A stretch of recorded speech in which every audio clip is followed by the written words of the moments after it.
د خلکو اعتبار په تاسو کم شوی که څه؟ والله نه یم خوشحاله. نو د ویډیو خپرولو ته څه اړتیا ده؟ نن چاینیز موبایلونه راغلي دي، 1000 افغانۍ چې دی انټرنیټ دی، خلک تشناب کې ناست وي کمنټ کوي. رښتیا هم په همداسې موضوع کې هستئ؟ چرګان مې جنګولي، سپیان مې جنګولي، بل څه مې کړي. نو دغه کارونو شروع کول دا خو پیسې غواړي. استخبارات او پولیس او عدلیه آرامه ناست دي خپل انډیواله شین چیز کې 3 میاشتې زه مرتد په نوم پېژندل کېدلم. زه خپلوان کرتلم، خپله ته ویلې کې ته باور پرې ناموز مه کوه، موږ دپاره مه کوه. مې زه مسلمان یم. یعنې 10 سلنه تاسې د دوی نه اخلئ؟ نه په افغانستان کې خپل کور لرم. یو کس ودې وایي چې ما قمر ته دا کومک کړی دی، هغوی د بل پیسو ته ناست دي، تاسې څنګه پیدا کړلې؟ که چېرته افغانستان کې د الله رضا نه وای، والله او بالله کې یو ورځ مې کار کړی وای. ما بایبل خپل میز باندې کېښودو. هر سړی د بایبل د ادرس نه چې د الله بندګي کوي هغه د خدای زوی، خو مسلمان یم، زه کله عیسوي شوی. د ابراهیم صافي د یوټیوب او فیسبوک پاڼې درنو لیدونکو السلام علیکم. په نننۍ خپرونه کې را سره په ټولنیزو رسنیو کې فعال د یولرنا او قمر بنسټ ایښودونکی رحمت الله نوروز را سره دی. جزاک الله خیر. ډېره زیاته مننه نوروز صاحب چې وخت مو راکړ. ډېره مننه راتګ نه دی ورو. او کور مودان. نوروز صاحب پیل به له دې وکړو چې په تاسو باندې تر ډېره دا نیوکې دي چې د خلکو مرسته شوي پیسې خپلو جیبونو ته یا خپل د کاروبار لپاره کاروئ. جزاک الله خیر. البته دا نیوکې ډېر محدود ځوانان کې، خصوصا چې هغه عمرونه کم وي، علمتونه دومره زیات نه وي. ځکه که څوک هم یو اداري په سیسټم باندې پوه شي، هغه څوک هم تا داسې پیسې درکوي ته دا پیسې واخله بیا پوښتنه ونه کړي. مثلا که څوک سره مسجد جوړوي غواړي هغه مسجد وګوري، هغه مسجد ته نوم غواړي یا مسجد عکسونه ګوري، هغه کمیونټي سره رابطه کې وي، که همداسې سا غواړي، نو هر یو ځل موږ سره د پیسو دپاره دلیل وي چې ولې موږ څوک پیسې راکوي.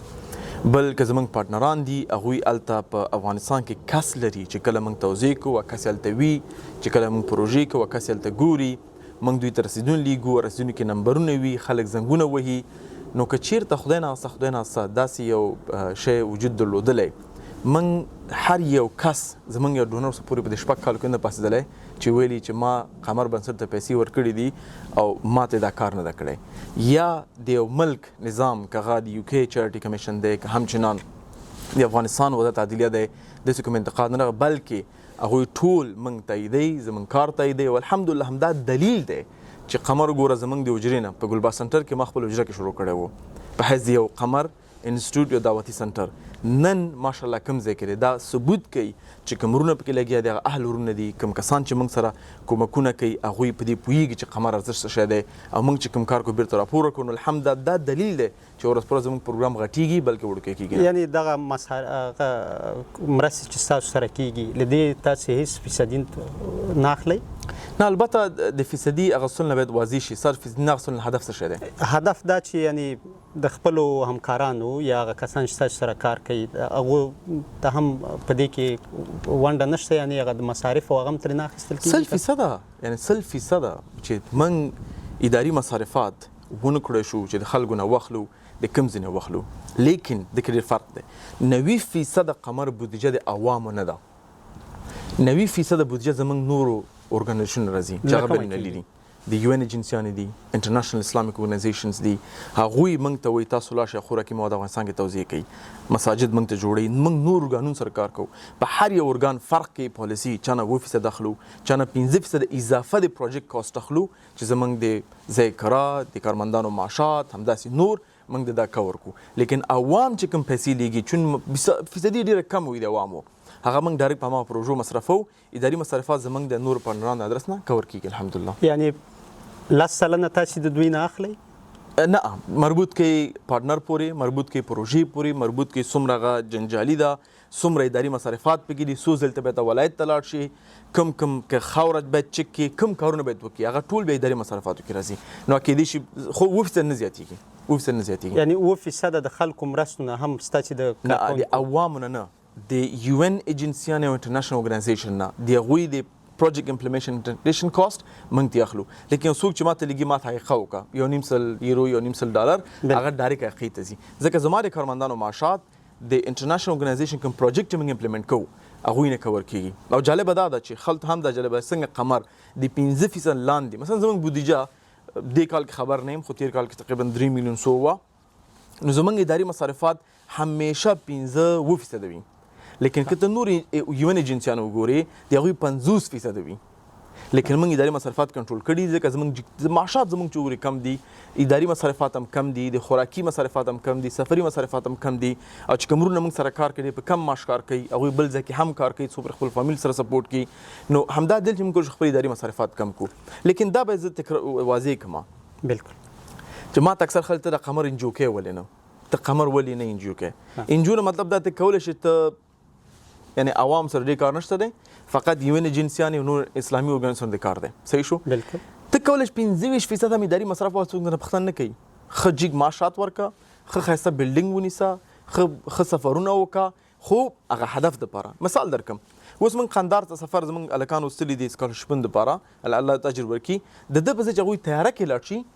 په موټر کې تللي دي په بسونو کې تللي دي لیکن که موږ په حیث یو NGO فقط کار وکړو او موږ دا نو چې اسلامي پرنسپل پکې تطبیق نکو موږ به تیارو کې لاړ شو د ده په ځای چې ضرورت نه وي یا لاره کې خطر نه وي یا کوم مثلا لاره جوړه وي صحیح ده که نه موږ بیا همیشه انتخابو چې کمترین مصرف کوم کېږي همغه لاره انتخابو. تاسو د نړیوالو ځینو بنسټونو ویل ستاسو سره مرسته کوي ولې ستاسو سره مرسته کوي ولې هغوی عملا د حکومت سره دغه مرستې نه کوي چې تاسو سره کوي؟ خو ګوره په دنیا کې 3 قسمه عمومي ارګانونه وجود لري یو دولتي دي یو غیر دولتي دي بیا په دې غیر دولتي کې 2 قسم دي یو تجارتي دي او یا غیر نفعي دي نو یو غیر نفعي ارګان فقط یو غیر نفعي ارګان سره کومک کولی شي قانوني UN څه ډول UN یو غیر دولتي دی او غیر نفعي ارګان دی مثال هغه نشي کولی چې خپل پیسې دولت ته ورکړي یا یون خو غټه خبره ده زه ته اسلامیک ریلیف خبره کوم زه ته د اسلامیک وایسز خبره کوم زه ته ونم ما خبره کوم هغوی قانوني حق نه لري چې یو نظام سره کار وکړي هغوی باید یو غیر دولتي یو غیر سیاسي ارګان سره کار وکړي چې دغه هدف د خلکو خدمت وي بل هدف نه لري. تاسو ولې انتخاب کړی یاست؟ ښه پوښتنه ده د کې خلک په دې خبر دي چې د قمر نه مخکې یو ډیر محدود ارګانونو په افغانستان کې کار کوو بنگلاديش کې پاکستان کې په فلسطین کې ډیر ارګانونو کار کوو افغانستان کې نو چې کله موږ قمر شروع کوو هغه جدا بحث چې ولې موږ شروع کوو هغه جدا خبرې دي لیکن چې کله موږ قمر شو په دې پوه شوم چې ولې اسلامي ارګانونه افغانستان کې نشته دی چې ما سره تماس ونیو چون بدون شک هغه مخکې سفرونه مې کول خارج ته داخل ته درسونه مې ویلي وو خلکو سره تعلقات جوړ کړي وو دعوتي میدان کې سره پیژندل مې هغه ولې ارګان نشته دی چې پالیسیانې ولري صحیح سیستم ولري چې موږ سره کار وکړو ځکه ته په دې پوه شه چې یو څوک پروژه درکوي د هغه اسنادونه جوړول د هغه راپور ورکول د هغه پیسې انتقالول دا یو چې رشار ته وایم دومره یو غټ کار دی چې واقعا غټ کار دی نو همدا دلیل دی چې بعضې خلک ډېر های اډمیشن کاست اخلي دلیل دا دی چې کار ډېر دی لیکن موږ ټول موږ داسې شرایط ته موږ پوره کولی شو موږ تقریبا ټول نوع پالیسیان چې هغوی ته په کار وي هغه هم جوړ کړي سیستم هم جوړ کړو میکانیزم ته جوړ کړو بانکونه هم جوړ کړل په خارجو په داخل کې نو موږ بهترین انتخاب شو خلک موږ ته کوي لیکن موږ یوازې نه یو اکثر ارګانونه لکه اسلامیک ریلیف شو په افغانستان کې خپل ارګان لري امه ویلفیر ټرست افغانستان کې خپل دفتر لري همداسې نور بنسټونه دي مثلا اوس فقهي نصیري بنسټ دی چې خلکو سره کار کوي OSID د خلکو سره کار کوي قمر پکې فقط یو دی او موږ قصدن خپل پارتنر کم کړي دي دلیل دا دی چې موږ نشو کولی ډېرې پیسې واخلو انتقال یې سخته دی تطبیق یې سخته دی نو دې دپاره موږ خپل ډېر کارونه کم کړي که موږ کارونه زیات کړو موږ کولی میاشتې د قمر بودیجه کمه ده اسلامیک ریلیف 20 میلیون ډالر بودیجه لري قمر څومره لري قمر کال په کال مربوط کوي مثلا تیر کال 3.5 میلیون و زه به دقیق نمبر وګورم ځکه قمر خو یو قمر نه دی قمر یو کې جدا بودیجه ده قمر هالند جدا دی قمر هالند بیا په مراکو کې هم کار کوي په نورو ملکونو کې هم کار کوي بیا قمر جرمني ده بیا قمر افغانستان دی که دا ټول کې نو منظر 3.5 میلیون الی 3 میلیون به خو دې کال کې به کمای د دې کال د کمښت علت څه دی د خلکو اعتبار په تاسو کم شوی که نه د پیسې لیږل سخته شوي دي همدا اوس زموږ پارتنران دي غواړي پیسې ولیږي غواړي موږ ته پیسې راکړي چې بار پیسې لیږي هغه انټرمیډیټ بانک چې کوم میس کې دی نیویارک یا بل هغوی پیسې بېرته رجع کوي افغانستان ته نه لیږي چې هغوی موږ ته پیسې رانکړي نو موږ کوم ځای د هغوی پروژې تطبیق کوو نو همدې دپاره زموږ بودیجه په کمېدو ده. ټولنیزې رسنۍ خو تاسو پکې فعال هم یاستئ او تعقیبوئ نیوکې د خلکو ګورئ چې تاسو باندې ځینې نیوکې کېږي دا تېره ورځ زما یو ملګری ویل زه د نوروز صاحب سره مرکه لرم نو هغه ماته ویل چې وایي مزې یې وکړلې الحمدلله. نو مزې هغه ما ویل څه مزې کورونه دي او کش و پش دی او هغه په کلیوالي لهجه کې وایي نو موټرې دي رښتیا هم په همداسې مزو کې هستئ؟ سوشل میډیا عمده یو مشکل لري چې اکثر یو خلکو ته وایي چې نان داره خو مثلا نام داره خو نان نداره. یو شی چې ډېر کم وي ډېر غټ ښکاره کوي. دا عام د سوشل میډیا یو خپل یو نیچر دی. دویم د شهرت خپل یو ټیکس لري. مثلا ژوند چې کله ته کوې ته د عمر یو ټیکس ورکوې، عمر دې کمیږي دا یو ټیکس دی. کار کوې دولت ته یو ټیکس ورکوې. شهرت خپل ټیکس لري. شهرت ټیکس دا دی چې احمد او محمود صحیح او غلط په تا باندې انتقاد کوي. انتقاد صحیح دی او که نه دی لیکن تا مخکې ځان د هغه اچولی دی او ته دا ټیکس به ورکوې چې هغه تا ته انتقاد کوي. صحیح دی او غلط دی ته به ځان ګوري چې څه شی لازم دی صحیح دی او څه شی لازم دی هغه صحیح نه ده. اوس راځو د کورونو چې حقیقت ته ووایم زه اقتصادي خراب نه یم، زه الحمدلله اقتصادي جوړ یم. دا به تاسو زه واضح کړم چې زه یو ټیکنالوژي انټرپرنور یم. زه ټیکنالوژي آیډیا راوړم، انویسټر سره اقدم او هغوی پیسې ورکوي او زما کمپنیګانې شته دی چې خلکو د میلیون نه ډېر پکې انویسټمنټ کړی دی او دې کې هېڅ کوم دا پټه خبره نه ده. ځکه زما دوستان، زما بزنس پارټنران، زما نږدې ملګري، زما کارمندان په دې باندې خبر دي او زه چې هر یو کمپنۍ بغیر د مثلا د قمر نه مخ کړم زه یو مقدار معاش ته لرم. نو الحمدلله معاش کومې کمپنۍ دي چې دا دومره پیسې مثلا یولرنا ده. یولرنا چې شرط وایم یو غټه کمپنۍ ده او تاسو به وګورئ سوشل میډیا پلیټفارم به وي او ډیر زر به منګه چې ډیر غټ ایوالویشن ولرو. یعنی زه اوس نه پوهېږم چې کاغذونه وګورم چې اجازه لرم چې ایوالویشن ویم که نه یم، لیکن لاست موږ چې کوم انویسټمنټ اغستی په 20 میلیون ایوالویشن باندې موږ اغستی دی چې څوک هم یولرنا کې سرمایه‌ګذاري کوي 20 میلیون ارزش به مني. مثلا یو سړي د 10 میلیون دپاره $1,00,000 ورکول زمونږ بورډ او پارټنر نه منل. $1,00,000 وي چې ته درکوم ماته صرف 1% راکړه، زموږ پارټنر نه منو. وینا موږ غواړو ایوالویشن ټارګېټ کړو. نو زما هدف دا دی زه اوس مختلف آیډیاګان راوړم. انویسټر شته دی ته هم دا زما آیډیا ده، هغه دا زما پیسې دي، زه یې تطبیق کوم او هغه آیډیا باندې مخکې ځو. نو همدې ته وایي ټیک انټرپرنرشپ. یعنې چې شرط وایم دا کوم غټ کار نه دی، هر سړی کولی شي خو باید په دې پوه شي. بل پاتې شو د کش و پش چې رښتیا زه یو ډېر عادي ژوند لرم. نه په افغانستان کې خپل کور لرم، بدون چې ځمکه لرم، کور مې نه جوړ کړی، نه په لندن کې کور لرم، نه په دوبۍ کې لرم. جالبه دا چې کوم کسان لرې نه ګوري چون موږ سفرونه کوو مختلف دل یا یولرنا سفر وي یا د قمر وي یا دعوتي یا بل وي او ویډیوګانې موږ ریکارډ کوو. نو موږ ویډیوګان ریکارډ کوو، یو ویډیو موږ د یو ورځې بنګلادیش اپلوډ کوو، سبا د لندن اپلوډ کوو، بل سبا ترکیه اپلوډ کوو، بل سبا حالانکه دا سفرونه موږ په 2 کلو کې کړي خو ویډیوګانې موږ غلط وختو کې اپلوډو. خلک وایي چې ولاد نن دا ترکیه کې وو، پرون دا لندن کې وو، لیکن همداسې نه دی حقیقت. لیکن حقیقت دا دی چې زه عادي ژوند لرم، اقتصادي جوړ یم الحمدلله، اقتصادي ضعیفه نه یم. چې کوم موټر مې اغستی خپل پیسو مې اغستی دي، که هغه په لندن کې دی، که هغه په دوبۍ کې دی، که په هر ځای کې دی. او کوم کسان چې ما سره همکار دي هغوی هر څه نه خبر دي الحمدلله. زه کرپټو کې انویسټر یم، زه سټاک کې انویسټر یم او دا اوس نه، دا د مالیزیا د پوهنتون دورې انویسټر یم. او دا کوم جالبه دا کوم چې مثلا کوم شی ما اغستی دي اکثر د قمر جوړول نه مخکې ما اغستی دي. ځکه قمر 2013 کال جوړ شوی دی. یعنې تا دومره پیسې پیدا کړې وې د پوهنتون په دوره کې، خو ډېره سخته وي په هغې وخت کې. پوهنتون دوره کې مارک زکربرګ بیلیونر شو. پوهنتون دوره کې خلک پوهنتون نه پرېښودل. دا یو تعریف دی چې د خلکو باید ولې په یو کس تطبیق کړو. دا به د یو کس تعریف پوهنتون دوره کې نشي کولی پیسې پیدا کړي، نشي کولی آیډیا راوړي. متوجه؟ دا خو په افغانستان او په حتی په دلته په یو کې په بریتانیا کې هم همداسې دي چې څوک چې درس وایي محصلین هغوی د بل پیسو ته ناستي. تاسې څنګه پیدا کړلې؟ ما سره بزنس کوو، ما سره په پوهنتون دوره کې بزنس کوو، لیکن داسې پیسې نه وي چې مثلا ملټي میلیون یا $100,000 وي. خپل د پوهنتون فیس مو ورکولی شو. څه بزنس مو کوئ؟ ښه خبره ده. ما ایجوکیشن کنسلټنسي درلودله په ګلبار سنټر کې، دکان نمبر 105 چې بیا مې بنده کړه ځکه زه مصروفه شوم. په مالیزیا کې د شاګردانو ته تحصیلاتو زمینه مساعده وله، بزنس کنسلټ مې درلودله، رسټورانټ مې درلودو. ما او محمد علي چې په سټاک کې انویسټمنټ کوو، مای جي کې مې انویسټمنټ کوو، موږ کرپټو اغوستله په هغه ټایم کې. نو دغه کارونه شروع کول دا خو پیسې غواړي. دا مو څنګه شروع کړل؟ په پیل یې ما ته مخکې وویلې یو انسان چې آیډیا ولري او ښه آیډیا ولري ته ورسره خپل پیسې ورکوې، بسم الله دا کار ته شروع کړه.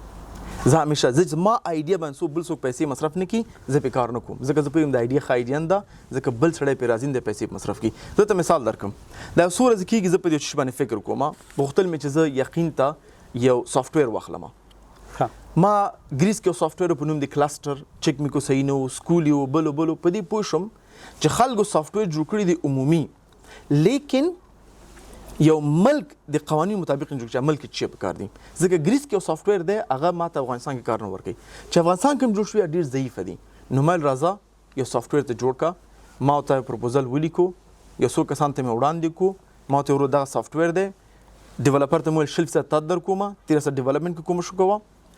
زما کښ ورور دی هغه یو ایکس وای ډیزاین ته مې زنګ و مې لس تاد در کومه چې څون ډیزاین کې تر سافټویر باندې کار وکړه یو چاته مې زنګ و مې 50000 سافټویر مصرفيږي ته غواړي شل فیصد اکوټي در کوم هیڅ کار پکې پیسې دی ورکړه هغه ویل بسم الله بقای زما پیسې دي یعنی سړی باید زده کړي چې څنګه سره یو کار مخکې ویسي همیشه پیسې او چی نه دي متوجه کنه بالکل او بدون شک کار ته پیسې 15000 کمپنیان مطالعه شوي دي پیسې اخرین شی او چې هغه د کامیابی لپاره دلیل درلودو ټیم او پلانینګ او ایډیا او وخت پیل تاسو دا الته ول پیل مو څومره پیسو کې د کوم کار کله چې تاسو محصلین وای پلار مې پیسې مصرف کړې پلار مې الحمدلله تجارم دی په هغه وخت کې ول سوالم او زما پلار مشهور سړی دی یعنی هغه وخت کې مالیزیا ټول مصرفات مې خو زه ډیر وړي کوم فکر کوم چې ولس کله نو ما نو پیل څومره وکړي زه چې کله لغمان کوم درته وایم زه چې لغمان کې وم په مکتب کې وم ما په امتحان کې وظیفه کوله اکثر ځوانان مې غزي نه پیژني زه چې کله لغمان کې وم ما خپل کورس لودو زه چې کله لغمان کې ما ډي وی ډي ریکارډول مایکروسافټ ورډ ایکسل پاورپوینټ د ټول وسه پورې زما لرنینګ ډي وی ډي نه په میاسلم پلازا کې خرڅيږي وسه پورې لغمان کې خرڅيږي په هغه وخت کې په 2009 کال کې ماته د میاشتې ولک افغاني راکولې یعنی هدف مې دا دی ورنو یو سړی چې کولای شي یو بین‌المللي اورګان لکه قمر غوندي جوړ کړي 300 کارمندان ولري په 15 ملکونو کې فعالیت ولري په وجوب خبره وکي لیسانس ولري ماستری ولري د دنیا خلک سره رابط وي بیا ته چې هغه دیته ضرورت لري چې یتیم حق خوري زما سوال دا دی یو سړی چې دومره ټریک ریکارډ لري بیا هغه راځي ته کینی یو ځکه کولای شم قمر د صفر نه دی حتی ورسومه ول خپل ځان ته چې نشم کولای سره به تقلی فکر وکنه بالکل مخکې تاسو د ټولنیزو رسنیو ویلې تر ډیر تاسو خداوت هم کوي آیا تاسو د شهرت تګی یاست یعنی دا داخلي سوال دی چې زه خپل هم ځان نه کوم ما ډیر ویډیوګان ریکارډ کړي بیرته مې ډیلیټ کړي دي چې ځکه هغه نیت زما صحیح نه و دا پر شرط نه سفیان الثوري وایي چې یو شی چې زه همیشه په جنگ مغه زما نیت دی او موږ باید خپل نیت هر لحظه هر ثانیه قسم بالله ته ما لا اله الا الله محمد رسول الله باندې قسم وي اقسم بالله باندې قسم وي که چیرته افغانستان کې د الله رضا نه وي والله او بالله کې یو ورځ مې کار کړی وای درته پاک وایم دا پټه خبره نه ده او که دا نن هم څوک راځي وایي چې زه قمر مخکې وړم او خی مخکې وړلی شم والله چې ورته سپارم سره دی چې زمونږ بورډ ممبر زما همیشه هم دا بحث وي ټرسټیانو سره چې شی سیستم جوړ کړو چې زه قمر نه ووځم چې سیستم چې زه قمر نه ووځم ولې ووځي قمر زما واحد ارګان نه چې ما جوړ کړی پرېښی مې دی ما سلام میشن مالیزیا کې جوړ کړو پرې مې ښودو زه غواړم سیستمونه جوړ کړم بل ځای ته لاړ شم بل کار وکړم د نیوکو له عمله پرېږدئ نه دا زه په ځان کې دا ارزښت ګورم سیستمونه جوړولی شم بیا ولې په یو سیستم کې داخل کار وکړم ولې نه یو شی جوړ کا مسلمانان ته اوس په پرې چې هغوی مخکې ویسي ته یو بل شی جوړ کا زما زیاترین وخت په قمر مصرفېږي ما نه یو نه پاتې ده زه یو بله کمپنۍ ده چې انشاءالله په اکتوبر کې به راشي دوبۍ کې انویسټران دي زه پکې فقط 0% شریک یم پیسې د هغوی دي کار زما دی یو ځای سره کار کوو په هغه باید کار وکړم افغانان هم پکې دي افغانان پکې شته دي خو کنیډین افغانان دي یعنی هدف مې دا دی چې هغه جدا کمپنۍ ده اکثر خلک یې پیژني دا نمونه واخلم اوس فلحال به اجازه نه وي خو حتما تاسو به پوه شئ چې دا یو کار اوکشن کمپنۍ راځي ان شاء الله ډیزر به زه اعلان کوم نو که زه هغه قمر پرېږدم چون زما زیاترین وخت نیسي نو زه کولی شم چې نور بین‌المللي دعوت وکړم بین‌المللي یو نور کارونه وکړو مختلف نور سولوشن جوړ کړو ځکه زه انټرنیشنل دعوه ګروپ کې یم په دعوه کونسل کې یم او هغوی سره مختلف بحثونه وي او زما وخت ضرورت دی خو چون زه قمر کې مصروف یم نشم کولی دا نه دی عذاب دی دا زه دا بهتره وي چې سیستم جوړ دی الحمدلله نور خلک دی راشي مخکې دی وي چې زه ته لاړ شم دعوت باندې ډېر زیات همدا دلیل دی چې قمر باندې ما خپل نوم دی ایښی په افغانستان کې ما ته څو بنسټونه ښکاره کړه چې شخصي نومونه پراته دي پې ما پې نه دی ایښی ځکه ما هرګز پلان و دا کار ټول عمر زه وکړم ما فقط سیستم جوړ کړه مخکې دی بل ځای ته لاړ شم همدا دلیل دی په یو ارګان هم ما خپل نوم دی ایښی چیلنج دی ځکه زه لانګ ټرم پلان لرم هر شی ځان سره نه تړم افغانستان کې ارګانونو ناکامي د حرکتونو ناکامي دا چې خلکو خپل ځان سره تړلی دي او نه غواړم دا اشتباه تکرار کړم په دعوت به مو غږیږو دعوت ته به وروسته لاړ شو تر ډیره زه ټولنیزو رسنیو کې چې کله هم تاسو مې تعقیب کړي یاست یا مې څارلي یاست ځینې نیوکې دا کوي چې وایي مرسته مو وکړله نو د ویډیو خپرولو ته څه اړتیا ده؟ ګوري یو خو دا ده چې متاسفه نن چاینیز موبایلونه راغلي دي 1000 افغانۍ چې دی انټرنیټ دی خلک تشناب کې ناست وي کمنټ کوي دا یو غټ مشکل دی. لک زه خلک ته ښیم څنګه نیوکه وکوئ دا خلکو ته باید درس ورکو چې څنګه یو شی باندې ځان پوهېږي دا کار صحیح دی کنه دا هم خلکو ته باید درس ورکو او څنګه اسلام د درس د حق لري څنګه نیوکه وکړي دا هم باید یو درس ورکو. بالکل د نیوکې لار دا ده ورور چې ته په دې خبر نه یې چې یو څوک ماته پیسې راکوي چې زه هغه ته ویډیو نه لیږم یو بل چاته ویډیو ښکاره نه کړم دا خو یو خیریه ارګان دی دا یو تجارتي ارګان دی دا یو طریقه ده چې موږ خلکو نه پیسې ټولو خلک خبرېږي خو د خلکو نیوکه دا ده چې دی تجارتي کړي دي دا یوازې ستاسې بنسټ نه ولې اوس راځم همدې ته راځم دا خبره څنګه ده نو دا یو ارګان دی موږ په خلکو ته پیسې نه چې موږ ته پیسې ټولې کوي موږ بل څه نه کوو همدا سوشل میډیا استفاده کوو او صفر مارکیټینګ بجټ لرو ویډیو ریکارډ کا واچو مسلمانان ماشاءالله څوک چې پوهیږي او سیستم څنګه دی څوک پوهیږي چې یو کار څنګه کیږي هغه موږ ته پیسې راکوي دا کوم کس چې انتقاد کوي ما یو دفعه ریسرچ کوي هلکانو ته مې ویلې څه نومونه ټول کړي د انتقادونو چې یو کس ودې وایي چې ما قمر ته دا کومک کړی دی او دا کومک یې داسې نه ده رسولی موږ جواب کوي هغه سړی هغه وایي چې هغه په یو ځای کې ناست دی چې موبایل یې فال کړی دی فیسبوک اکاونټ جوړ کړی اول قمر ویډیو لیدلی په همدې نیوکه کوي. دویم د نیوکې یو ادرس هم دی ابراهیم مارشمیلو یو تیوري لري یو سایکولوجست دی هغه وایي د تیوري اف شادو دا ابراهیم مارشمیلو تیوري ده او که دا ایل کلاک تیوري ده فکر کوم ایل کلاک تیوري ده ابراهیم مارشمیلو تیوري چې تیوري اف نیډز ده هغه وایي چې یو کس په خپله په یو کار کې ناکامیږي او هغه بل چا باندې انتقاد کوي چې ته په دې کار کې ناکامیږي. مثال درکم که یو ځوان په وړیتوب کې نه غوښتل سګرټ وڅکي بیا هم څکلي دي تا سګرټ څکه نه امکان نه تا سګرټ نه څکلي حتما دې څکلي دي ور نه مې دې څکلي او ته نه څکلي دي ور نه مې دې څکلي او ته نه امکان نه لري لغمان کې وي هاو تا سګرټ نه څکل نه امکان نه دلیل دا چې خپله ناکام شوی یو کس چې د خپل عینې نه تا ته ګوري چې دا عکسونه دې دپاره اخلي دا دې دپاره کوي هغه خپله نفس سره په جنګ دی خپل داخل کې خپل ځان سره په جنگ دی خپل ځان سره صلح نه ده کړې علم او دانش خپل نفس باندې خپل روح قدرت کړی نه دی نو ځکه هغه چې یو نفس خاصت د سپي دی هغه غپیږي ته به یې کنټرولوي ورو دا کار صحیح نه دی نو موږ باید طریقه هم خلکو ته څنګه دا کنټرول کړي. اوس راځو نیوکو باندې ورونو خویندو نیوکو دوه طریقې دي یو دا دی چې ظاهري څه شی ګورئ ظاهري او شی ښه دی باطن کې سا کار نشته دی باطن الله ته وسپاره دعا وکړه یا رب که دا خلک څنګه ښکاري صحیح وي نور هم سپورټ کا یا لکه دا خلک منافقین وي تباه یې کا لیکن باطن کې زمونږ کار نشته دی ځکه حتی چې شی تا ته په ظاهري غلط هم ښکاري ته به ورته حسن ظن کې ښه نظر به پې کوې ځکه امام شافعي وایي چې د چا په ګیره باندې شراب هم وګورم زه وایم چې دا شراب چا پې اچولي دي بالکل سلويخ دلیلونه به ته وړاندې کوي چې نن شابه باندې فیصله وکړي دا کار داسې کړی دی او متاسف افغانستان کې خلک دا فکر کوي چې بل چا ګناهونه زه وسپړم دا شرعي موضوع ده اصل کې دا ګناه کبیره ده ته به یو څوک ګوري یعنې زه کولی شم سبا پر لیکچر ورکړم چې ول دا کار غلط دی چې حتی ته یو لاړ شو څوک میوزیک هم اوري ته نشي کولی شو ته خو میوزیک اوري دلیل دا ته څنګه په دې پوښ د میوزیک ور تا خو پسې خو نه ځکه چا جاسوسي نشي کولی چې چا ګناهونه پیدا کړي چا جاسوسي نشي کولی تر څو پورته قضا یا دولت نه انتخاب شوی. اوس نیوکې طریقه ښیمه نیوکه په درې لیول کېږي اول دا د سړي په خلاف او طرف دعا وکړه صحیح شو باطن کې صفا دی یا الله کې داسې ښکاري یا الله سره سپورټ کا که غلط دی و یا الله زمونږ د ډل نه منافقین لرې کا بالکل وي شو. دویم په دې ستا قناعت نه کېږي هر یو ارګان په یو ملک کې یو ارګان سره کار کوي یو نظام نه راپور یې اخیستی دی ورسره کار کوي نو ته لاړ شه هغه نظام پسې موږ وزارت عدلیې سره ثبت یو وزارت ته لاړ شوی دا قمر کارونه څنګه دي ما ته یو راپور راکوي موږ هر کال کې دې کال په اکتوبر کې موږ خپل راپور په ویب سایټ کې اچوو بیا لاړ شه ویې ګوره چې راپور کې څه غلطي خو نشته دی وزیر عدلیې ته لاړ شه استخبارات ته لاړ شه غواړي راپور واخلي ته فکر کوې چې موږ په افغانستان کې کار کوو استخبارات او پولیس او عدلیه آرامه ناست دي خپل انډیواله شین چیز کی ته په دې خلک ماشومان دي زیران په دې ما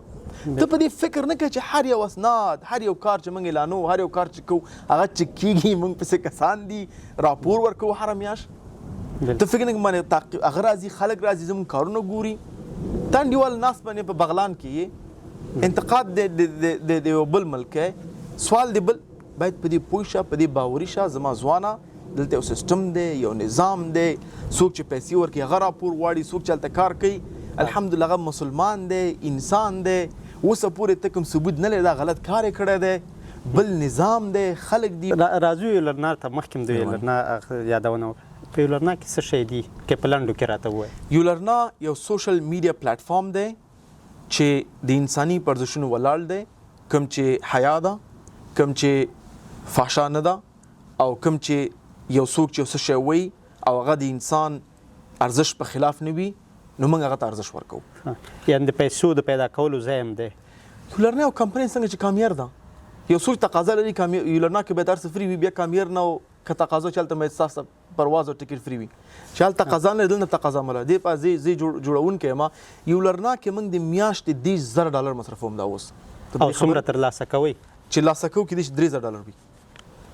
نو ولې دا خو تاوان دی؟ ځکه اوس چې بزنس من څوک پوهېږي هغه دا نه وي دا تاوان دی، ځکه موږ ډیولپمنټ سټیج کې یو، موږ غواړو ایکسپینډ شو. زما په نظر باندې راتلونکي 3 کال ته کم سے کم به $10 ملیون مصرفو، لکه څنګه چې جیف بیزوس 14 بلین سونه مصرف کړل. یعنی ګټه تر شا ده. ګټه وروسته موږ اول مارکیټ غواړو ونیسو، چې کله مارکیټ ونیو بیا ډیولپمنټ بندیږي او مارکیټ کې چې کوم موږ انکم راځي بیا زموږ بس دی. دا اوس تاسې څه پکې خپرېږي یا کوم خدمتونه؟ فلحال اوس مثلا موږ زیات ټیکنالوژیان ټیک ټاک نه واغستې، زیات ټیکنالوژیان هم د های ویو موډریشن سیستم دغه هم واغستلې، خپل ریکمنډیشن انجینونه هم جوړ کړل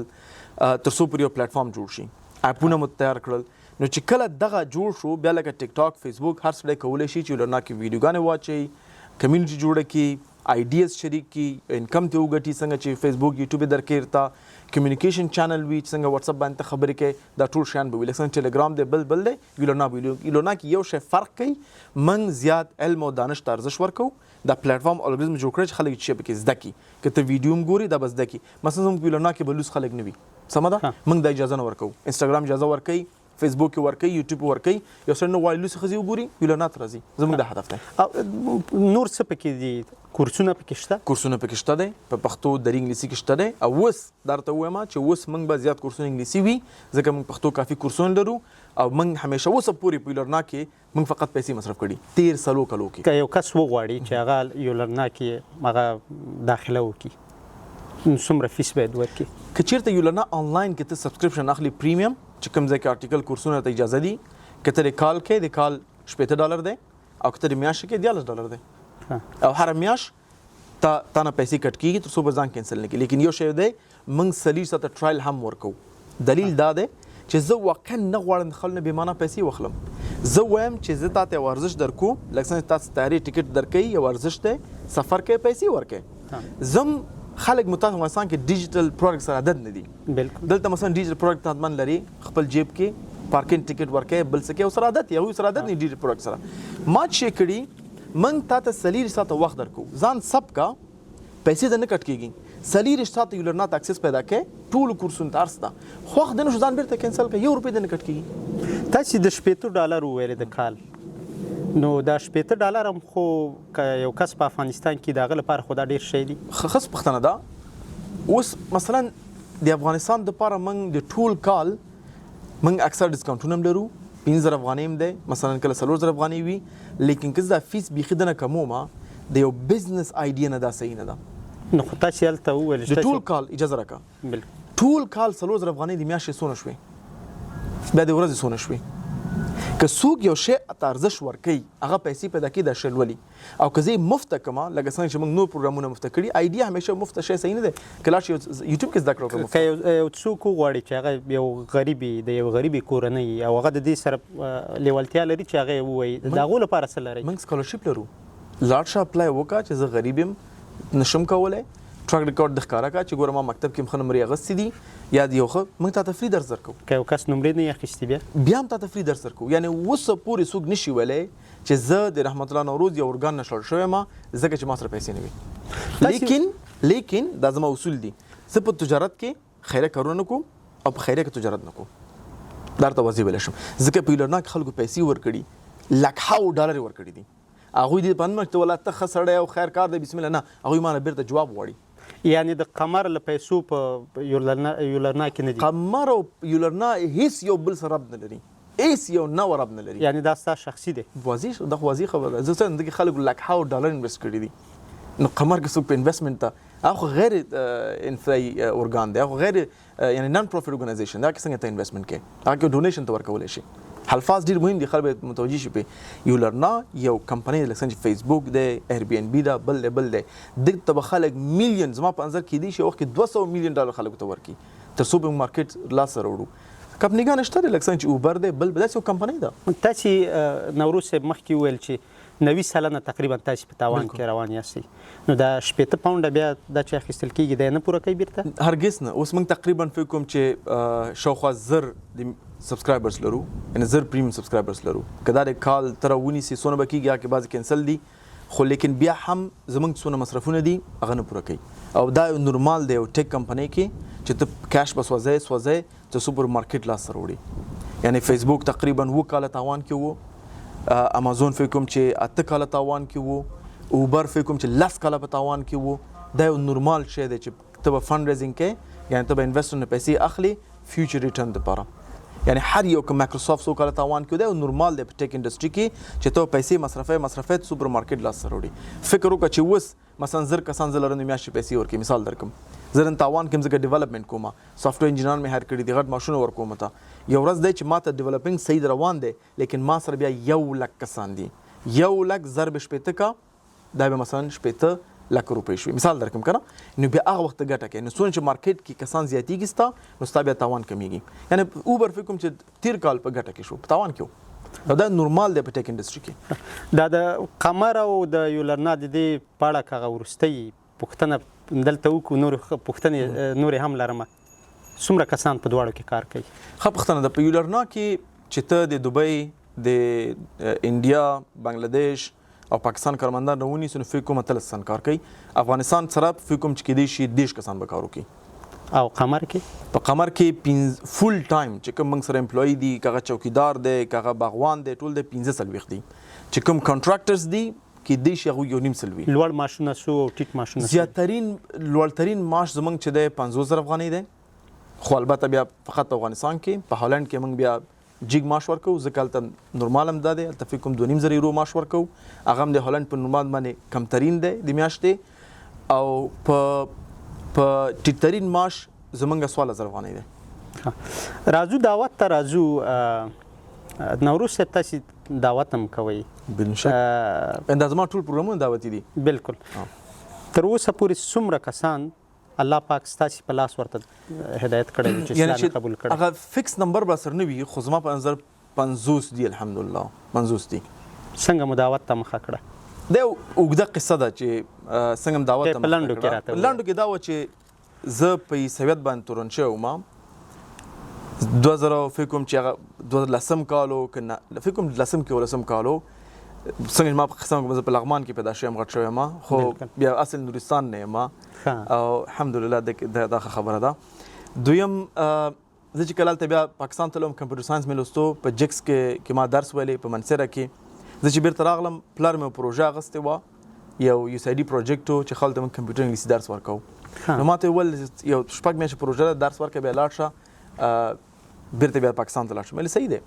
چې ما درس ورکو، چون په وخت کې چون ما خو په اسلام آباد کې په منصره کې ټیکنالوژي لوستې وه. ټیکنالوژي د ډیر اډوانس و، ټچ سکرین و، لیزر پرنټر و. په افغانستان کې بیا ټچ سکرین نو راغلی. اولین موبایل چې ما ټچ سکرین واسه نوکیا N8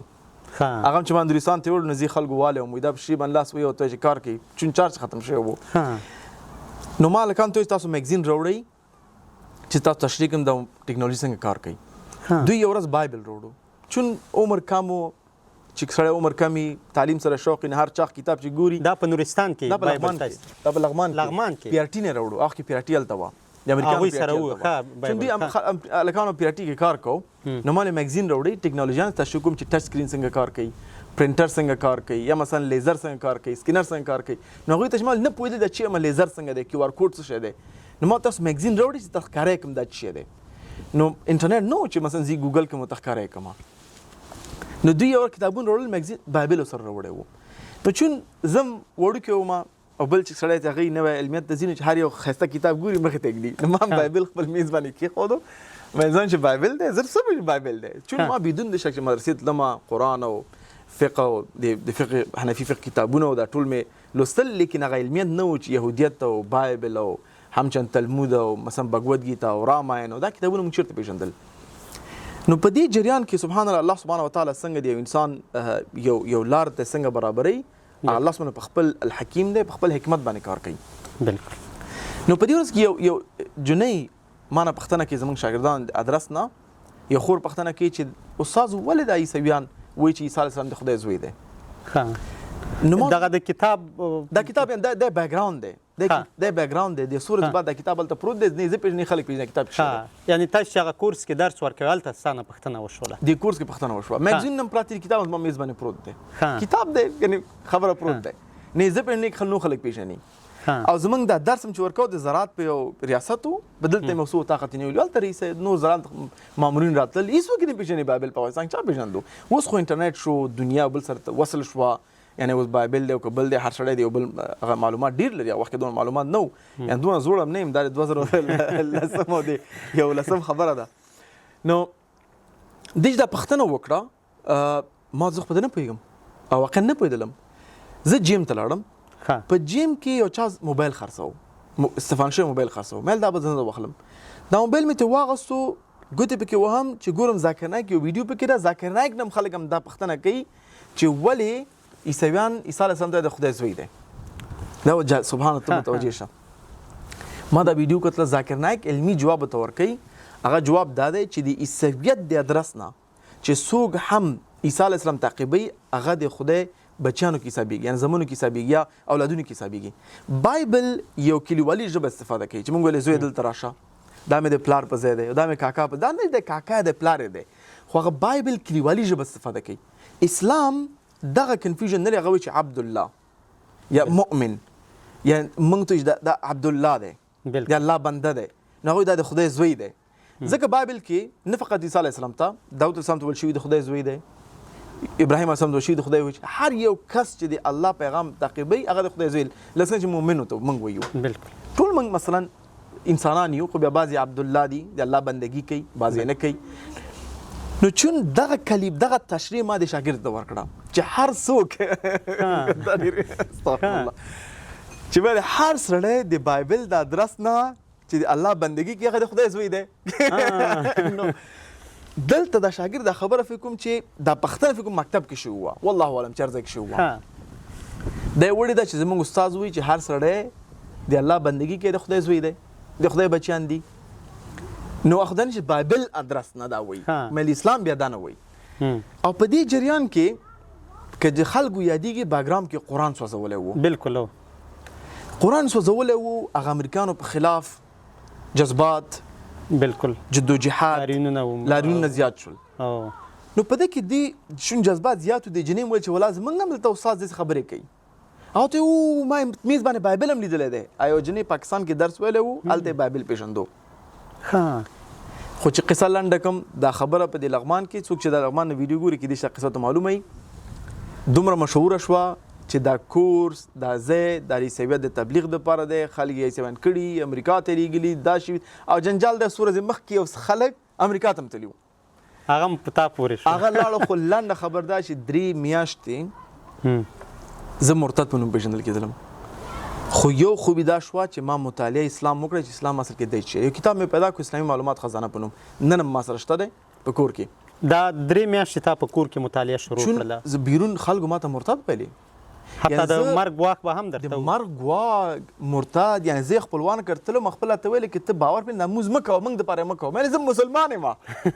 چا نه پرېښودم چې ته مسلمان فامیل یوازې پرېښودلم نه خطر د ژوند مې و او کورنۍ به هم در باندې یو ډول شکي وه که نه وه پلار کېنولم پلار کېنولم چې دا زوی ماته معلوم دی دا ماته معلوم دی زه وړکتوب نه شیشچر ته ویم شوق ډېر وم ویل خو مې داسې ویل کړي چې پوښتنې مې کوم مکتب کې زه تقریبا 15 مکتبونه شړل شوی ما دا خو نورمال و چرګان مې جنګولي سپیان مې جنګولي بل څه مې کړي ښه شوق وم لیکن څو اصول مې و غلا مې نه کوله مظلوم باندې مې ظلم نه کو ښځو ته مې بد نه کتل دا زما اصول و چې هغه زما کلتور کې نه و یعنې زما په هغه نیچر کې نه و نو زما پلار ته معلومه ما چې دا دودونه په دې کې نشته دی او اسلام سړیتوب نه طبیعتا زه مسلمان وم نه چې مثلا په دلم دا شی حرام دی طبیعتا مسلمان وم زما ښه یادېږي په مدرسه کې ډېر وړوکی وم استاد مې پوښتنه کوله چې قرآن ولې قل یا اهل الکتاب تعالی الی کلمة سواء بینکم د آیت پوښتنه مې کوله دا قرآن ولې وایي چې دغه بحث دی معلومیږي چې موږ باید کفارو سره بحث وکړو خبرې ورسره وکړو چې یو نظرت سره رایوځای شو نو هغه جواب راکړو چې موږ سره راضي نه یم سمه ده هغه جواب یې راکړو یعنې عموما زه یو فکري وم ماشوم وم په مکتب کې دا فکر چې ولې خلک دا د احمدشاه بابا نوم لولي د کړي څه دی څه شی باید زه وکړم زما نوم خلک ولولي یعنې همیشه دپاره آوټساید د باکس ما یو فکرونه کول هغه مې کول بایسکل اخیستو پلان جوړ کړی وم دا خبرې ته بېرته راځم خپل یوټیوب ته ما بایسکل چې واخلم څنګه یې واخلم پلار پیسې نه راکولې ځکه بایسکل کې ځان ژوبلی زه خو ډېر شوخ وم نو دا ډېر جالبه قصه ده مل زه باید یو هګۍ پیدا کړم هغه هګۍ چې د چرګه شي چرګه غټه شي کړکه شي بیا هګۍ واچوي هغه هګۍ چرګې به خرڅ کړم بیزه به پرې واخلم ته په دې ما بیزي پورې خبر رسولې وه بیا بیزه پلار حلاله کړه بیزي پورې خو بیا فکر کوم څه پیسې راته راکړې ما جلال آباد کې بایسکل واسو دونه شوقي یم جلال آباد نه لغمان پورې زه بایسکل باندې راغلی یم جلال آباد نه لغمان پورې بیا زه بایسکل راغلی یم ډېر وړوکی وم یعنې زه دومره شوخ یم څرته یم 12 کلن وم موټر پښې مې نه رسېدلې ما به چې کله پلار ولسوالۍ کې و چانس پیدا شي موټر مې لاس ته راشي بازار ته به تلم که د خلکو یادېږي مالګې پاکټونه به 2 پاکټونه واخلم په هغه به کې اخیستلم او موټر مې چلاو خو الحمدلله زما د پلار ډېر شیان دي چې خلک باید زده کړي څنګه اولاد تربیه کړي هغه زه مثلا سړک یې راته جوړو خو سړک یې راته نه بندو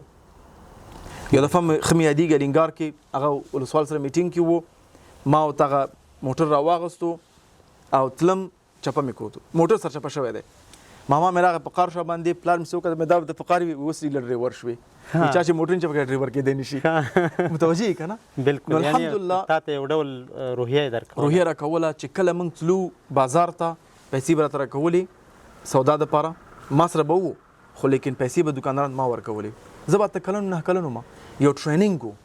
چې څنګه الحمدلله هغه یو قومي مشر یو دولتي ارګانونو کې په جهاد کې په هر څه کې یو فعال کس دی الحمدلله خلک یې پېژني جناب محمد نوروز اکثر خلک یې پېژني او په دې کې هېڅ کوم یعنې پټه خبره نه ده چې دغه کارونه خلک خبر خپل قصې ته به راځو نو چون لغمان کې زما پلار هم مشهور و په حیث یو دینداره په حیث یو مجاهد یو کس چې خلکو پېژندو د چا بارونه چې زوی مثلا مرتد شوی دی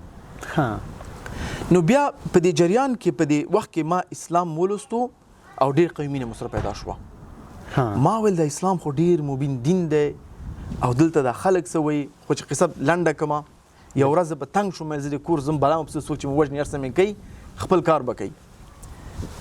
زمونږ یو کاکا دی زمونږ د پلار نزدې دوست دی په معرف کې دوی جرګه کړې ده چې دا کورس دا کس چې نو خو د هر چا زوی دی موږ قصه کې نه یو موږ ځو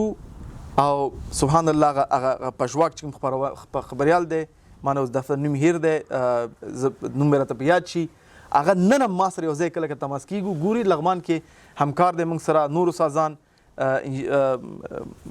موږ سره متین کاکا دا ټول دو ته ویلي ګوره موږ یو نورستانیان موږ پشیان یو موږ د غره خلک یو خدای چې زموږ ورور فرعون مې ته وژنه موږ زه بدله اخلم لیکن زه راغواړم تاسو پوښتنې ته وکوئ که چېرته دا یې څه وشي او زه یې وژنم تاسو باندې به بدله نه دي ویني صحیح شو په همدې فیصله شوې وه او زما نن مې یادېږي ښه مې یادېږي بالکل چې زه د ما زنګ وهو وایي کوم ځای کې مې زه کورس کوم وایي که ولاړ یو ناست دلته راځه مې څه شی به وایي زه لاړم 40 کسان په کوټه کې ناست دي ماشاءالله لنګیګانو سره څوک سور دی څوک شین دی قار دی یو کس چې خپل شاته لاس کې نیولی دی چې پوه شي نه پوهېږم لاله مې صحیح فکر والله والا پلان سو چې پوه شي زه عیسوي شوی یم او ختم مې کړي اول هغه غازي دی یعنې دلته د غزا نیت و د غزا نیت و بالکل نو دوی ما نه پوښتنې کوي سهار مونځ څو رکعته ما جواب ورکړو چا مذهب امام ابو حنیفه پوښتنې کولې وایي ته خو مسلمان یې مې زه کله عیسوي شوی یم مې زه کله عیسوي شوی یم وایي دلته خبرې داسې دي مې تاسو ما ته یو کس وښیئ چې ما دعوت ورکړی یا د چا لیدلی یم یا چا اورېدلی یم یو ثبوت خو وي که نه بالکل ځکه زه د انتقادونو قصه کې نه یم ځکه زما دا ټول ژوند د انتقاد او د تهمتونو د وجې دلته رسېدلی یم زه دې ته هم راځم چې ولې په انتقاد زه خوشحالېږم دا هم تاته اصول صحیح دی دوی ویل دا خبره داسې ده نو بیا خو مور مې شپې کور کې پیره کوله په دې ډر دوی کور باندې څوک زموږ وانه وړي دا حقیقت دی نو بیا همدا فیصله شروع ستا دلته ځای نشته تېښته کوه ته به چا ته وایې زه عیسوي نه یم همدا و چې زما خاله ماما او خاله میړه په ملیشیا کې وو مې زه مالیزیا ته لاړ شم هم به درس ووایم بیا هلته لاړم دعوت مې کول الحمدلله نو قصه تاریخ دی دا پوښتنه جواب کوم چې ولې زه په انتقاد خوشحالیږم ورونو دغه هیڅ کوم شک نشته موږ ټول مسلمانان یو الحمدلله او هر یو سړی په دې تلاش لري چې څنګه خپل آخرت ته نجات پیدا کړي څنګه د الله د اور نه ځان سړی بچ کړي او جنت داخل شي دا زموږ ټول نچوڼ که زموږ ټول هدف دا دی بالکل زه په دې مطمئن نه یم چې زما دا کارونه الله قبلې که نه قبلې فقط امید ساتم بالکل مساجد دي ساګانې دي 2000 یتیمان دي ماشاءالله تقریبا اوس موږ 1 میلیون کسان سره کومک کړی دی په نه فقط افغانستان کې په ترکیه کې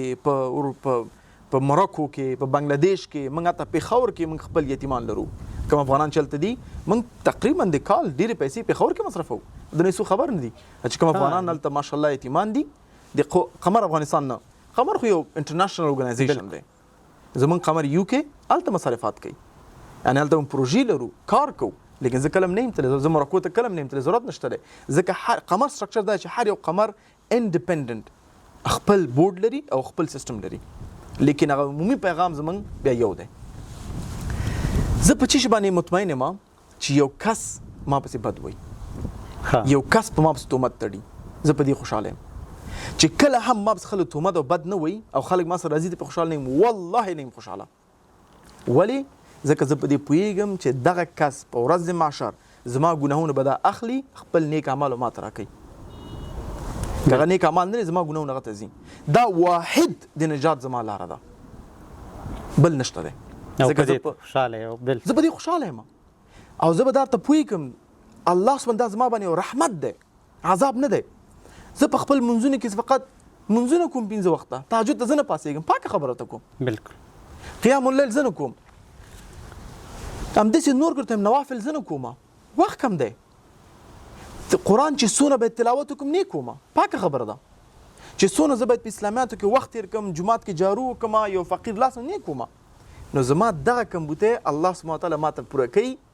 د یو څوک د غیبت کولو باندې امام احمد رحم الله تعالی یو شپه تهجد ته پانسېدو ښځو ته ولې پانسېدلي و یو کس مې زما غیبت مور د مې زه هغه بیلنس هلته جوړېږي ما نن تهجد کې بریک واخیستو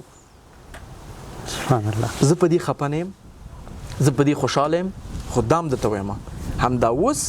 ما په یو کس باندې عریضه کړې په ننګرهار کې کیدای شي بندیم شي په زما په خلاف څوک چې وایي هغه چې زه پوهېږم حقوقي قمر په خلاف وایي یا یو تهمت تړي چې دلیل نه زه په هغه عریضه کوم اوس ما درې کسان په اوس ما عریضه کړې ده کمنټونه موږ راخلو حقوقي کس زه لرم او ته لېږم ته هم د باندې عریضه وکړو چې ته دا خبره کوې ځکه قمر بدنام کوي چې دوی داسې دي دوی داسې دي اوس ثبوت کا نرشه ثبوت یې کا نو تاسې مخکې وویل چې په نیوکو خوشحالېږئ نو بیا یې ولې په ما باندې زما په نیت باندې څوک نیوکه کوي لیکن که څوک بنسټ باندې داسې وایي چې ولا زه ته خبرې ما سره ثبوت دی ما سره خبرې وکوئ دا دی هغه دی هغه یو تهمت دی او عظیم دروغ دی چې هغه د بنسټ یو یتیم حق ته نه رسېږي ځکه بنسټ باندې خلک بې باوره کېږي هغه باندې زه عریضه کوم څه پورې 3 کسان باندې کړي دي او اوس موږ څه کوو موږ کسان لرو سکرین شاټونه راواخلو دولتي چارته مې کس نیولی دی زه بیخي تکلیف هم سره نه یم هغه زه عریضه پې کوي ورو دا ثبوت کا که نه ثبوت کې بندي کېږي که نه بیرته بخښنه غواړي دا کار بیا ونه کړي تر څو اوس څوک بندي شوی په دې 3 کسانو کې چې ریشارډ ته ووایم 2 کسان مې بندیخانې نه مخکې معاف کړي دي یو کس اوس هم بخښنه غواړي جالبه ده اوس هم بخښنه غواړي خو ما ورته نه دا به لږ زه راغی ځکه چې زه صبر کوم زه 3 کار کوم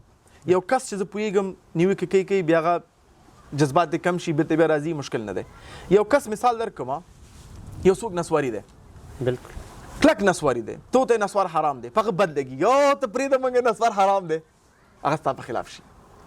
بعضې وخت کې خلک خپل خواهشاتو په خلاف نشي کولی عمل وکړي ته چې د هغوی په خلاف خبرې کوي خواهشاتو تا په خلاف وي یو سړی مثلا فری فایټ خوښوي ته فری فایټ اسلام کې حرام دی ته یې بد شي دا نه وایي یو مؤمن تعریف لکه اوښ دی دا حدیث دی اوښ دې پوزې نه ونیسه هر ځای کې تاوی تاویږي یو مؤمن ته چې دلیل راوړي چې دې دا شی حرام دی هغه وي جزاک الله خیره بالکل یو ته دا حلال دی نیکی الله دې اجر درکړي یا کار شروع کړي لیکن موږ څه کوو موږ تا سره مشکل لرو ورځ دا خبره زه نه کوم دا اسلام وایي 2020 کال کې ما خبره کړې چې فری فایټ حرام دی صحیح دی به صحیح طریقه باندې مې کړی وای حکمت باندې مې کړی 400 لیکن بیا هم زما حقیقت خو نه بدلېږي چې فری فایټ اسلام کې حرام دی نن امارات چې بنده کړې ده زما په خلاف چریپی پاکستانی مولا دا په خلاف خلکو ویلې لیکن نن نظام وایي چې حرام دی لیکن مشکل دا دی بعضې وخت کې بینش زه انسان یم اشتباه لرم زما اشتباهات باید خلک ماته ووایي او والله په دې خوشحالېږم که یو څوک زما اشتباه ګوري ما ته میسج کوي ورو دغه ځای کې ته غلط شوې زه به ورته دعا وکړم په سجده کې بالکل چې ته یو موضوع لیکي دا سړی غل دی خدای ناسته په کمنټ کې چاته ته دا خبره کوې لاړ شه راباندې عریضه وکړه واقعا استخبارات ته لاړ شه امنیت ته لاړ شه ورور لاړ شه پولیس ته لاړ شه عدلي وزارت ته لاړ شه په ما عریضه وکړه تر هغې چې خبره سپینه لیکن په کمنټ کې ته خو خپل آخرت خرابوي ورور خپل نوم خرابوي بیا دوه کسان جنګي په اخر کې بل د کمزا کوي لیکن څوک چې په ما باندې یو تهمت لګي چې هغه زه پوهېږم زما دین ته زما دعوتي نوم ته او زما ارګانونو ته تاوان رسوي چې دا حقوقي شخصیتونه دي هغه به دا ثبوت کوي هغه ما عریضې کړي دي او دا یو کس کېدای شي بندي هم شي دې تر دا دعوت کې لږ تم کېږو تاسې د ډاکټر ذاکر نایک هغه سره هم اړیکې هغه لرئ بدون د شک چې زه کله مالیزیا کې وم چون زما دعوت ډیر غیر مسلم ته و او په هغه ټایم کې ذاکر نایک په ټاپ کې ماشاءالله شیخ حسیني ډاکټر بلال فلپس نه فقط ذاکر نایک بلکې نور علما سره هم ما سره کار کړی دی درسونه مې ته ویلي دي ذاکر نایک نه ما متقابل مذهبونه درسونه ویلي دي د شیخ حسین نه ما چې د فقه لوستی ده او همداسې نور علماو نه عقیده شیخ شریف نه شیخ عبدالله وجیري دی دلته اوس موږ بیا ته دعوت لولو حتی محمد حجاب دی چې موږ ته لولو یعنی مختلف غنه یعنی چې شرط ما یو شی یو کسن زکړې مختلف لیکن اصلي ټریننګ ما څنګه پیدا کړ په اسلام کې چې زه په سرک باندې وم خلک سره باس کوو چې هغه ویلې دا موضوع څنګه زه په نه پوهېدلم ځان سره مې نوٹ کړه شپې به راغلم استادانو مختنه وکړه دا موضوع څنګه ده نو دغه زه ډېر ټرین کړم چې سرک کې لاړ شه خلک خبرې کوه موضوع نه پوهېږي راشه ریسرچ وکړه زده کړه بېرته لاړ شه بدون د شک چې هغه نورمال اسلامي زده کړې مې کړي دي لیکن بیا نور ټریننګ ما هغه ایکسپیرینس او د خلکو سره بحثونه باندې هغه باندې زده کړی دی د ډاکټر صاحب ذاکر نایک سره تاسې شخصي اړیکې اوس هم لرئ ورسره پالئ تقریبا 2021 کال نه بعد سره اړیکې نه لرم دلیل دا چې زه ډېر زیات مصروفه شوی یم او هغه وخت کې هغه الهدایه پلیټفارم چې زه پروجیکټ ډایرکټر وم نو په حیث یو کارمن دغه یو غټترین پوزیشن کې وم هغه پلیټفارم چې ماسک ما ته راشي ویل نه پروموټ کوي ما ته پلیټفارم جوړ کړم مې صحیح ته جوړ کو بیا ځای ته لګیا وم بدون شک خماش ما تر کو تقریبا پارت ټایم باندې $2000 راته راکول نو خو الحمدلله چون نه کېدو هغه ټایم کې زه په جرمني کې وم مصرفات ډېر زیات نو بیا مې ریموټ سره کار کوم خو هغه ایډیا چې وه بزنس ایډیا وه دعوتي نه وه که دعوتي وي فری مې سره کوم وروستی پیغام مو ځوانانو ته څه دی جزاک الله خیره زما وروستی پیغام ځوانانو ته دا وي چې اول دین ته رانږدې شئ دین ته رانږدې معنا ده چې جومات ته لاړ شه او جومات کې کښېنه او ذکر اذکار شروع کړه نه د دین په ټولو احکاماتو باندې ځان پوه کړه دا دنیا استفاده کړه چې څنګه آخرت لاس سره وړي د دنیا په ارزښتونو ځان پوه کړه چې دنیا کې چې مهم دي هغه لاس سره وړه که هغه اقتصادي ارزښتونه دي که هغه صحي دي که هغه فامیلي دي که هغه نور دي هر یو کار چې کوې په دې نیت یې وکړه چې انشاءالله دا ما الله ته نږدې کړي خدای دې وکړي چې ته پیزا خرڅوې وایي دې دپاره خرڅوم چې زه خپل کور ته حلال رزق ویسم دا نیت دې کافي دی یو خپل نیتونه